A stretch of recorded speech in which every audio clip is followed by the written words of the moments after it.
তিনটে বাড়ির নেমন্তন্ন খাওয়ার পর পেট যখন আইঢাই অবস্থা, তখন রাত্রি 12টার সময় গেলাম পুকাইদার বাড়িতে। পুকাইদার বাড়িতে একটা থামস আপ খেয়ে 12:30 মানে ওই 12:19 যখন ঘড়িতে বাজছে, আমরা বেরিয়ে পড়লাম লং রাইডে। কালকে ছুটি ছিল আর তাই ভাবলাম যে আজকে একটুখানি বেরিয়ে আসি। আসলে এত পরিমাণে খাওয়া দাওয়া হয়ে গেছে যে এখন শুলেও ঘুম আসবে না, পেট পুরো আইঢাই করছে। তাই জন্য ভাবলাম কাল যখন ছুটি আছে এই সময়টাকে কাজে লাগানো যাক। রাতের কলকাতাটাকে এনজয় করা সব সময় আমার ভীষণ পছন্দের। তাই জন্য আমি, বুবাইদা, ভাস্বতীদি, অলি আর রাতুল মিলে বেরিয়ে পড়েছিলাম লং রাইডে। ফাঁকা রাস্তা হবে, সাথে সুন্দর হাওয়া দেবে আর সুন্দর সুন্দর গান চলবে, একটা অদ্ভুত শান্তি দেয়। কখনো কখনো ডেস্টিনেশন না জেনে বেরিয়ে পড়ার মজাটাও কিন্তু একটা অন্য রকমের, তাই না? আজকে ঠিক সেই রকমই হয়েছিল। জানি না ঠিক কোথায় যাব, কত দূর যাব, কিন্তু আমরা বেরিয়ে পড়েছিলাম আর বেরিয়ে একটা অদ্ভুত মজা হচ্ছিল।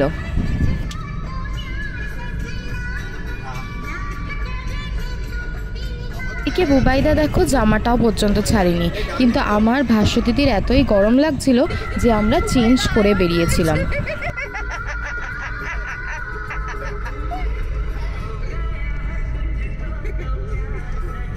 গাড়ি যখন সল্টলেকের ফাঁকা রাস্তা দিয়ে যাচ্ছিল তখন আমরা দারুণ গান চালিয়ে গাড়িতে এক প্রকার নাচতে নাচতে আমরা দারুণভাবে এনজয় করছিলাম আজকের রাতটা। আজকের রাতটুকুই হয়তো শান্তি, কারণ কালকের রাতে আবার চিন্তা করতে হবে, পরের দিন সকালে উঠে অফিস যেতে হবে।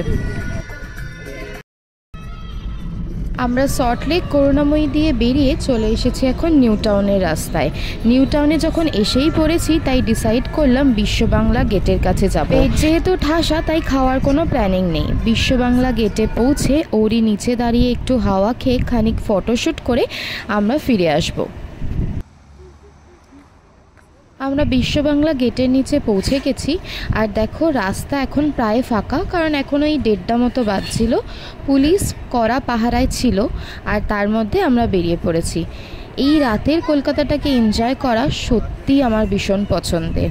নিঝুম রাত হবে, সাথে প্রিয় মানুষ হবে আর ভালো ভালো গান চলবে। আর কি চাই বলো, এটাই তো শান্তি। এই দিকে ফটোর ভিউগুলো ভালো আসছিল না বলে খানিক দূর বিশ্ববাংলা গেটেরই আরেক সাইডে, যেখান থেকে ওই বিশ্ববাংলা হোটেলটার দিকে যাওয়া যায়, সেখানে আমরা চলে আসি। এখানে একটা সাইকেলের গোল স্ট্রাকচার থাকে আর সুন্দর এলইডি লাইট জ্বলছিল, আর তাই জন্য আমরা এখানেই করে নিচ্ছিলাম কিছু ফটোশ্যুট।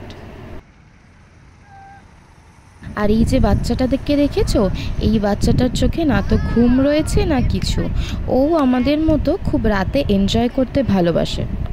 এখন আমরা চলে এসেছি সবাই মিলে একটা ফটো তুলব বলে, কিন্তু আমাদের ফটো কে তুলে দেবে, তাই গাড়ির ওপরেই ক্যামেরাটাকে সেট করা হলো। আর তারপর মজাটা দেখো। কিছু করতে হবে, তুই এদিকে না। Hey Google, please take picture. Front camera. That's me. How can I help? Please take picture front camera.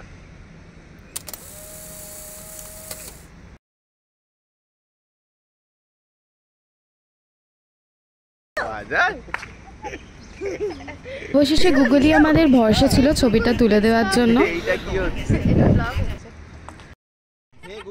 যখন এত সুন্দর গুগল অ্যাসিস্ট্যান্টকে পেয়ে গেছিলাম তখন ভাবলাম আরও কয়েকটা ছবি তুলে নিই, তো গুগল যে হঠাৎ করে এরকম অবাধ্যতা শুরু করবে সত্যি বুঝতে পারিনি।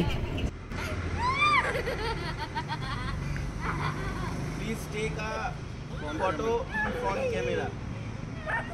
Hey Google, please take a photo in front camera. 12টা বাজছেও কি ঘুমাবে না? ও হে গুগল বললে সাড়া দেবে? জানি না কেন তারপরে গুগলকে ইনস্ট্রাকশন দেওয়ার পরও ছবিটা উঠছিল না, তাই জন্য আমরা বৃথা চেষ্টা না করে, রাতও অনেক বাড়ছিল তাই বেরিয়ে পড়লাম বাড়ির উদ্দেশ্যে। ঘড়িতে তখন রাত 2টো মতো বাজছে আর আমরা ফেরার জন্য এই ব্রিজটা ধরে নিয়েছিলাম। আর এই ব্রিজটা রাত্রিবেলা দেখতে খুব অসাধারণ লাগছিল। সারা সপ্তাহের এই ক্লান্তিটা আজকে রাতের এই ছোট ট্রিপটাই যেন কমিয়ে দিল। কালকের দিনটা ছুটি কাটিয়ে বাড়িতে রেস্ট নিয়ে নেক্সট দিন আবার খুব ফ্রেশ মাইন্ডে শুরু করতে পারবো সপ্তাহটাকে।